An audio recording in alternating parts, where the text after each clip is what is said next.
Mr. Schneider, you may proceed. Thank you, Mr. Chairman.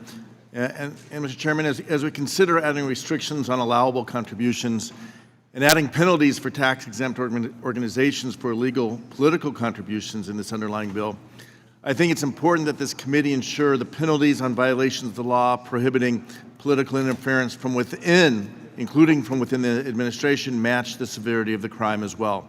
I hope my colleagues on this committee will vote to stand up to the blatant corruption in this White House and oppose political interference in IRS corruption. In fact, I assume everyone has seen that the acting chief counsel of the IRS and the Treasury Assistant Secretary for Tax Policy has been ousted from the department after warning the White House that their attempts to request or influence IRS audits was in violation of Section 7217 of the Internal Revenue Code. The acting chief counsel for the IRS warned the White House that its requests for IRS audits were blatantly illegal and was forced out of the department for speaking up. After warning the White House that their actions were violating federal law, this official was fired. That does not tell me that this administration wants to or intends to obey the law.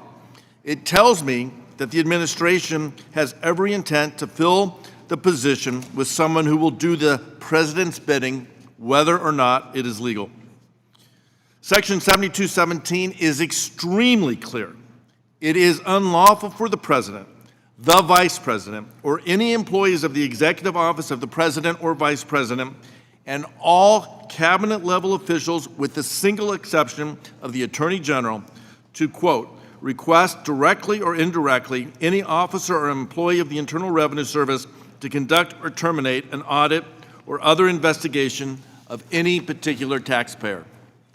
Section 7217 also states that anyone who receives such a request must report it to the Treasury Inspector General for Tax Administration. Anyone who makes a request that is prohibited under this section, or anyone who receives such a request and fails to report it to the Inspector General, can be punished for up to 5 years in prison and a $5,000 fine. It's worth repeating.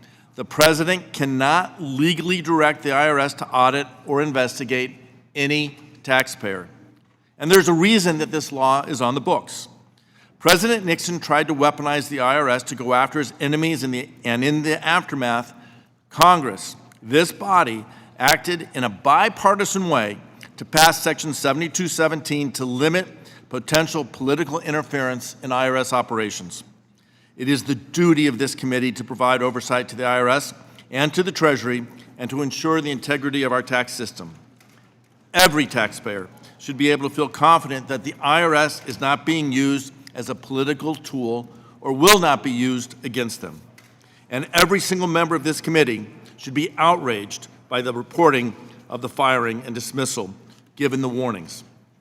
Last Congress, following the leak of taxpayer information by an IRS contractor, Chris Littlejohn, my Republican colleagues on this committee proposed a bill to increase the maximum penalty for the illegal disclosure of taxpayer data, the Taxpayer Data Protection Act.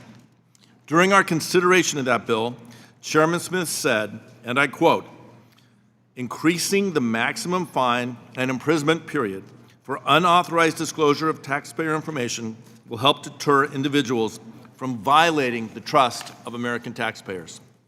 Surely the same should be true for violations of the law prohibiting political interference by the White House into IRS operations.